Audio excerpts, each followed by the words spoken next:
Desde hace muchos años, una mujer que se llama Próspera Muñoz se mantiene en silencio. Quizá es por todo lo que he comentado al principio. ¿Quién va a contar una experiencia tan extraña? ¿Cómo le van a creer? Por eso le agradezco enormemente que nos preste un poco su testimonio, su alucinante testimonio. Verdad, fantasía y realidad, algo que es todo y no es nada al mismo tiempo, eso debéis juzgarlo vosotros, y también nuestros invitados. Ocurrió en los años 40, y esto es muy importante, porque en los años 40, concretamente en el 46-47, nadie en nuestro país hablaba del fenómeno ovni o de lo extraordinario, de extraterrestres, y sin embargo, en una pequeña caseta, en pleno campo, perdido en el Levante español, dos niñas tienen una experiencia que solo recordarán con el tiempo, con 30 años de olvido. ¿Os imagináis lo que es vivir algo impresionante y solo recordarlo 3 décadas después? ¿Cómo afecta eso a nuestra vida? Yo sé que lo que vais a escuchar es sencillamente increíble, pero es uno de los grandes casos, y esta noche, a la 1:17, Próspera Muñoz rompe su silencio, por eso estoy seguro que la audiencia se lo agradece. Próspera Muñoz, buenas noches. Hola, buenas noches. Ante todo, lo dicho, muchísimas gracias por compartir con nosotros las ondas de Milenio 3 en la SER. Con mucho gusto lo hago. Muchísimas gracias porque yo creo que ahora que se habla tanto de esta película, por ejemplo, ¿no?, La cuarta fase, se hace mucho hincapié, Próspera, en la soledad, en a veces la incomprensión que sufre el testigo de un encuentro de este tipo. ¿Tú has sentido eso, Próspera, a lo largo de estos años? Pues yo tuve la gran suerte de que al primero que se lo conté, por supuesto, fue a mi marido. Y entonces él, en lugar de reírse, al principio no me creía mucho, pero cuando vio que iba en serio y oyó a mi hermana, que también corroboraba lo que yo decía, pues tuvo la gran suerte de que me creyera. Entonces, el que los demás no crean no me importa tanto, aunque sí hay de todo. Hay quien de verdad te cree a pie juntillas, hay quien dice, bueno, te da el beneficio de la duda, y hay quien se ríe en tus barbas. Pero a mí, ¿qué quiere? No me importa. Ya le digo que soledad en ese aspecto no. Ahora, algunas veces sentir que alguien te ridiculiza un poco, pues sí. De todas formas, Próspera, hay que reconocer que tu historia, lo que tú viviste, lo que tú relataste a Antonio Rivera y después en otras oportunidades, efectivamente, a principios de los 80, que es cuando tú lo recuerdas, que esto es lo increíble, pues no era un caso muy habitual. Una cosa es decir que has visto una luz y otra cosa contar lo que a ti te ocurrió. Es muy interesante el hecho de que tú pasas como 30 años en blanco, o sea, no recuerdas nada. ¿Y por qué va cayendo todo de nuevo en tu memoria? ¿De qué forma fue? Pues mira, la verdad es que ellos me lo indicaron así. No recordarás hasta pasado más de 30 años. Fueron escogiendo, como si supieran ya mi vida venidera, el momento idóneo en que yo debía de recordar. Y yo recordé precisamente leyendo un libro de don Antonio Rivera. Había un testigo que hacía unas observaciones y dice, bueno, es que esto lo he visto yo también, pero ¿dónde? Y entonces ya poquito a poco fui recordando, y al poco tiempo le pregunté a mi hermana, oye, ¿tú te acuerdas de aquel día que vimos esto tan raro y tal? Y me dijo, oye, pues sí que me acuerdo, pero lo que me extraña es que no nos hayamos acordado nunca antes. Y así, entre las dos, fuimos recordando poquito a poco, y a mí me costó casi 7 años recordarlo todo. Porque ya le digo, son pequeños flashes que vienen de pronto, como si los vieras, y entonces lo extraño es eso, que estuviera tanto tiempo sin recordar. Dos niñas en una casa de campo, que ¿cómo era? Era una casa aislada, ¿no? Una casa muy lejos de cualquier núcleo urbano, ¿no? Sí, está a unos 13 o 14 kilómetros del pueblo, y al lado hay 2 o 3 casitas, pero en aquel momento estaban vacías, no había nadie, porque no vivían allí siempre, eran unas casas de campo que iban esporádicamente. Entonces estaba completamente aislado, y además es un valle totalmente cerrado por montañas. Es un sitio, yo ahora que lo he mirado bien, es un sitio ideal para un contacto así. No habían ojos extraños que miraran. Villa Próspera, ¿verdad? Sí, eso lo puso mi padre porque cuando hicieron la casita yo era la hermana más pequeña. Año de 1947. 46, 47 no lo tengo muy claro. Ahí está el margen, ¿no? Sí. Pero si tú ahora mismo casi puedes ver, imagino, porque eso es inolvidable, ¿qué ves? Ves primero que en la mente de una niña lo que era la llegada de un coche, ¿no? De un coche blanco, pues, muy raro. Sí, yo estaba asomada a la ventana porque mi padre, nosotros estábamos allí en el campo con un tío, Y mi padre venía pues cada 2 o 3 días a llevarnos alimentos frescos, golosinas y cosas. Y yo estaba esperando aquel día. Mi padre estaba mirando por la ventana, vigilando el camino.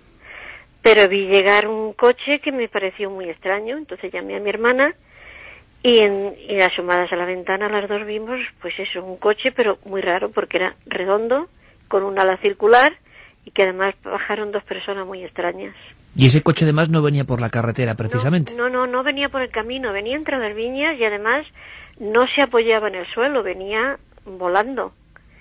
Y la verdad es que a unas niñas todo le parece, no sé, a un niño todo le parece normal, no se asombra tanto como un mayor, pero mi hermana sí se asustó un poco porque, claro, era mayor que yo, tenía ya 12 años y ya se asustó un poco, ya quiso cerrar la puerta y cerrar la ventana y todo, pero cuando nos dimos cuenta ellos estaban ya dentro de casa entablando una conversación con nosotras. Y hay 2 individuos que tú como niña los ves, ¿cómo los ves con tus ojos infantiles, Próspera? ¿Se parecieron a la gente normal o no? Pues yo los veía, pues muy bajitos, porque el más alto era como mi hermana, que ya digo que tenía 12 años, y el otro era más bajito todavía. No sé, yo lo veía todo normal, no pensaba que era algo raro ni extraño, pero veía como gente de mi talla, de mi estatura, como gente igual que yo. ¿El atuendo, Próspera? Pues era como una especie de mono blanco, que no llevaba botones por ninguna parte, era todo liso. Y llevaban como un casco transparente que se quitaron al bajar del vehículo, se lo quitaron y se lo pusieron debajo del brazo, me acuerdo perfectamente. Y se lo pusieron bajo el brazo y entonces yo, al sujetar como sujetaban el casco, me di cuenta en las manos que tenía solo 4 dedos. Pero, Próspera, hay una especie como de tiempo perdido o conversación que tú no acabas, como decíamos, esto lo recuerdas 30 años después a retazos, estáis tu hermana, y tú, y esos 2 individuos que se parecían, no sé, físicamente la cara a hombres normales, ¿o había algo muy distinto aparte de los dedos? Pues sobre todo eran los ojos, que eran como hipnóticos, eran unos ojos grandísimos, al entrar dijeron un momento, porque no veían, y las pupilas se le dilataron delante de nosotros y entonces nos dimos cuenta que tenían un iris enorme, y esto sí nos impresionó un poquitín. ¿Pero en ningún momento huís? ¿Os quedáis ahí? No, tranquilas. Mi hermana renegando un poco porque habían entrado en casa y ella no quería que hubieran entrado, pero tranquilas. Y una cosa, Próspera, la gente estará preguntando, bueno, 2 individuos de estatura pequeña con esa situación, en esa casa, año 46, pleno día, o sea, es decir, sí. Es algo muy extraño, pero ¿escuchabais la conversación? ¿O ellos movían la boca? ¿Era un lenguaje castellano como el nuestro? Yo no lo sé, yo solamente sé que les entendía y yo en aquel tiempo, bueno, y ahora no hablaba más que castellano y les entendíamos perfectamente. Ahora, si movían los labios o no, la verdad es que no me acuerdo. O sea que en ese proceso no hay ningún tipo de contacto mayor, la conversación se detiene, aquellos seres se marchan. Se marchan, entablan conversación con nosotras, nos preguntan sobre las fases de la luna que estaban allí en un almanaque. Y ya se despiden, van a entrar van a mirar la casa. Uno de ellos quiso revisar la casa y el otro lo cogió del brazo y le dijo, no es prudente, vámonos. Y es muy curioso, Próspera, porque la gente puede decir, aquí lo interesante es que hay otro testigo, es decir, la gente siempre intentando ser evidentemente escéptica, porque esto es difícil de creer y tú lo sabes, dices, bueno, había otra, y tu hermana, muchos años después, se acordaba perfectamente de toda la escena hasta la llegada de la nave, ¿no? Cuando yo le hablé, ella no se acordaba de nada hasta que yo no le hice recordar. Cuando lo hice recordar, después ella ha recordado todas las circunstancias de alrededor, cómo mirábamos por la ventana, cómo vio el cacharro, como yo digo, cómo lo vio. Pero cuando bajan ellos, se le corta la memoria y a ellos no lo recuerda para nada. Se recuerda hasta la llegada del objeto, nada más. Sí. Es que además ellos lo dijeron, ¿a cuál de ellas le vamos a hacer no sé qué? Dijeron, pues a esta porque es más, me supongo que quisieron decir más pequeña o más receptiva, o no sé, eligieron entre las dos. La reacción de la familia, Próspera, entre ese primer encuentro y el segundo, que va a ser todavía más complicado y te van a trasladar a algún lugar, ¿tu tío o tu padre supo algo? Mi tío sí, y cogió un poco de miedo porque vio algo. Él, cuando llegó aquel artefacto y se posó al lado de la casa, cuando se fueron, como digo que se fueron a todo correr, al elevarse aquello dio una luz inmensa. Y mi tío estaba en una viña que había un poco más alejada de la casa. Y entonces vio la luz y vio salir el artefacto aquel, lo vio volar. Que creyó que era un avión que salía de al lado de la casa, ¿verdad? Él creyó que era un avión que volaba tan bajito que se había chocado contra el tejado de la casa y aquello había producido aquella luz. Entonces vino corriendo muy asustado. Y le dijimos, no pasa nada, es que han venido 2 hombres y tal. Y salimos a ver el tejado, a ver los desperfectos del tejado, pero no había nada. Entonces él sí vio algunos indicios y vio algunas cosas y sí tenía miedo. Hasta el punto que 2 o 3 días después fue mi padre y le dijo, aquí están pasando cosas raras, mejor nos vamos al pueblo. Él sí vio algo. Y Próspera, llegamos a lo que sería el segundo encuentro, o la segunda parte de este primer encuentro, que se produce ya de noche, y cuéntanos, ¿qué te ocurre a ti? Pues yo me despierto de súbito y veo que están en la ventana, porque era verano y estaba la ventana abierta, tenía una especie de reja, pero estaba abierta. ¿Los 2 mismos seres? Pero iban más, iban 8 o 10, y algunos llevaban también como un traje de buzo, una escafandra, algo así. Y entonces me dijeron que saliera, y yo salí con ellos, y entonces vi que un ser muy alto, como de 2 metros y pico, que yo dije que era un muñeco, llevaba a mi perro, y dije, ¿qué le habéis hecho a mi perro? Me dijeron, nada, lo hemos dormido para que no alborote. Y entonces me llevaron a mí y al perro a una especie de nave que estaba un poco alejada, y era pues como un chalet de 2 pisos o algo así. ¿Era el mismo objeto que habéis visto el primer día, Próspera, o distinto? Era mucho más grande, era mucho más grande. Además había mucha gente, unos cavaban, otros se pasaban con un cubo, se pasaban de uno a otro como pasándose algún material.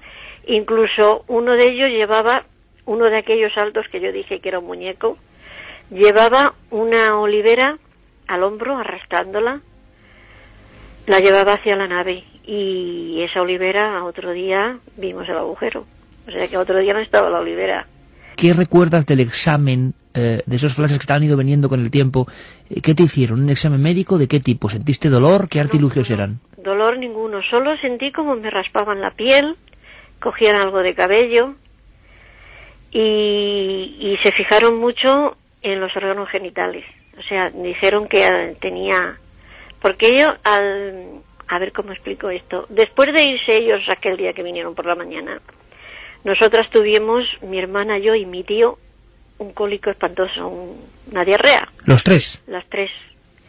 Y entonces ellos dijeron que había algo de tipo colí o algo así, lo que yo encontré. Y les dije que hemos tenido esto, y ellos se preocuparon un poco. Pero vamos, así que me hicieran daño o algo así, no, en absoluto. Además, cuando lo fueron a hacer, dijo uno de ellos, es muy dócil. O sea que yo, como no estaba asustada ni nada de eso, pues yo me dejaba hacer con docilidad. Y en este segundo caso, Próspera, o segunda parte del episodio, sí. ¿Nadie de Villa Próspera, de la casa, recuerda nada? No. ¿Nadie? Cuando terminaron, nos llevaron al perro y a mí a casa, nos dejaron en la puerta, y yo me acosté, y otro día pues nos despertamos tardísimo. Nos habíamos dormido los 3, mi hermana y mi tío y yo, nos habíamos dormido hasta las 12, y mi tío estaba muy preocupado por la hora que era, no había salido a trabajar, y estaba preocupado porque aquel día esperábamos a mi padre, y decía, va a decir que no ha ido a trabajar. Y además encontramos también que mi hermana me regañó mucho porque las sábanas de la cama estaban llenas de tierra, y decía, pero bueno, si yo antes de acostarnos te he lavado, ¿cómo es que tienes tierra? O sea, no, había cosas que no... Da la impresión de que tu hermana vive la experiencia con más sensación de, quizá por la edad, ¿no?, de temor, de que algo raro está rodeándoos, sí. A diferencia de ti, que eres más pequeña y lo ves, claro, quizá todo como una especie, no sé si de juego o de cosa curiosa, ¿no? Nada, tranquila. Ella sí, claro, porque era mayor y ya se daba más cuenta de las cosas, aunque ya le digo que miedo Miedo nunca hubo, si acaso un poco de temor por parte de mi tío, porque había cosas que no entendía. ¿Qué más te llamó la atención de esa estancia, de esa nave, de lo que sea donde estuviste, Próspera? Pues me llamó la atención que ahora sí lo tengo visto, porque era, como ahora presentan no sé cómo decir, un despacho de estos de ahora modernos que tienen toda una consola corrida, o sea, muchas pantallitas de televisión pequeñas donde habían cogido todos los alrededores y una grande donde apareció una luz muy brillante y dijeron, mira, ahí vamos. Lo único que me hizo padecer un poco fue la falta de luz. Era una luz tan tenue, que yo apenas veía. Tú, Próspera, en aquel año 46, hay que ponernos en situación, ¿no? Una niña de las inmediaciones de Jumilla, y describes esas pantallas donde podías ver imágenes que parecían grabadas en los exteriores de la propia finca, ¿no? Yo no había visto más que cine. Para mí era cine, pero en pantallitas más pequeñas. Para mí era cine, porque yo no conocía la televisión en aquellos tiempos, todavía no había televisión en España. Pero para mí era cine. Además, antes me enseñaron como un aparato grande de televisión, había unas imágenes donde se veía el día que nosotros íbamos al campo para unos días nada más. Entonces, el día que llegamos, nos habían filmado, yo subida encima de la burrita, del burro, y mi hermana caminando, y mi tío al lado, y el perro. Y entonces, de mi hermana y de mí salían unos rayos de luz preciosa, increíbles, de unos tonos preciosos. Y nos dijeron que habían venido a contactar con nosotros por aquello. Tu caso es estudiado por diferentes especialistas. Sí. Cuando tú recuerdas, a raíz de casi la visión accidental, ¿no?, de un libro de Antonio, sí, te pones en contacto con él. Sí. En esta película, o en los temas que han tratado el asunto de las supuestas abducciones o encuentros del cuarto tipo, resulta que la hipnosis parece que es un momento clave e importantísimo. ¿No te dio miedo someterte a hipnosis? No. Don Antonio Rivera me acogió muy bien y me ayudó muchísimo. Le tengo que estar muy agradecida. Me llevó a que me hiciera una hipnosis Robati, el de Barcelona. Y la verdad es que yo no recordé nada nuevo en la hipnosis. No me dio miedo ninguno, no lo había hecho nunca, pero no me dio miedo. No había datos nuevos, ¿no? No salió nada nuevo. Lo que sí pasó es algo que me dijo Rivera después, que era muy frecuente, que a raíz de la hipnosis empecé a recordar muchas más cosas. Después me han hecho otra hipnosis en Madrid, me la hizo Jordán Peña. Ajá. Y igual no han salido nunca cosas nuevas. En hipnosis no he dicho nada nuevo, todo ha sido recordado espontáneamente por mí. Y Próspera, después de toda esa serie de experiencias, uno imagino que se pregunta por qué a una persona, ¿quién te iba a creer contando esto en aquel contexto, no? ¿Por qué crees que te ocurrió esto exactamente a ti y en esas circunstancias? Te lo habrás preguntado muchas veces, ¿no? Pues sí, muchas veces, ¿por qué a mí precisamente? Entonces, no sé, yo siempre pienso que estábamos en el sitio adecuado en el momento oportuno. Entonces, digo yo que sería por eso, aunque ya nos dijo él, ya nos dijeron ellos que venían a hablar con nosotras por aquella luz tan inmensa que salía de nosotras, lo cual a mí no me extraña, porque éramos unas niñas muy sanas, criadas en un ambiente sanísimo, y por supuesto éramos totalmente niñas inocentes.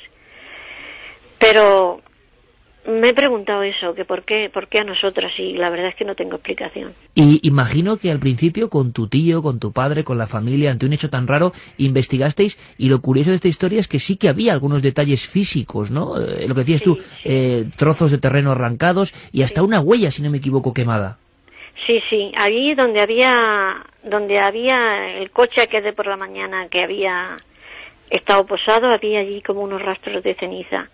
Y además pasó por al lado de una higuera enorme, preciosa, joven, que tenía las ramas como chamuscadas, y al cabo de muy poco tiempo se secó por completo. La viña por donde pasó, al cabo de un tiempo se secó, y teníamos alrededor de la casa árboles frutales, todos jóvenes, y al cabo de unos días todo se secó.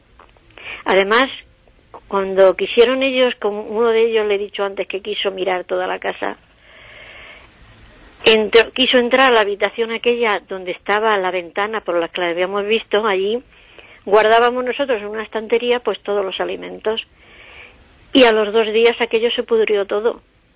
Los tomates y todo eso era normal, pero es que la legumbre dentro de sus cacharros de cristal se pudrieron todo, hubo que tirarlo todo.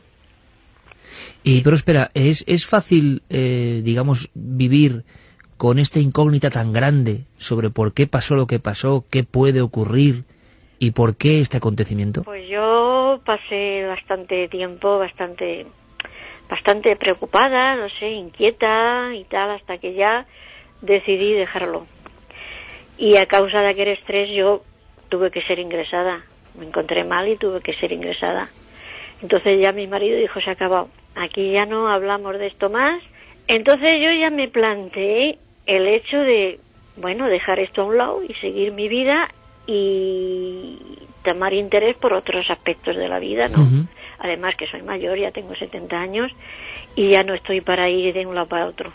Oye, Próspera, y yo sé que hay gente que esta noche, estoy convencido, que ha sufrido experiencias. Yo no sé si tan espectaculares como la tuya, pero experiencias que en sus casos sí que generan una gran angustia, ¿no? ¿Les dirías algo?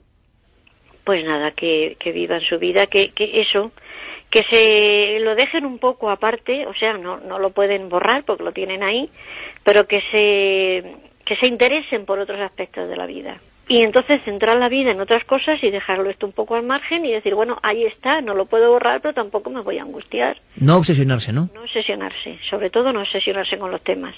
Esta es la fascinante historia de una niña en Jumilla con su hermana que vio llegar un extraño vehículo que no hacía ruido y que desde luego es parte de la historia del misterio español. Yo sé también del silencio de Próspera Muñoz hace tiempo y por eso le agradezco enormemente que además con esta claridad, con este cariño, nos haya contado a muchos miles de amigos pues una experiencia que tiene que ser conocida y ese consejo, ¿no?, de que lo más importante es que la vida no se vea arrastrada por un acontecimiento tan extraño. Exactamente, no obsesionarse ante todo.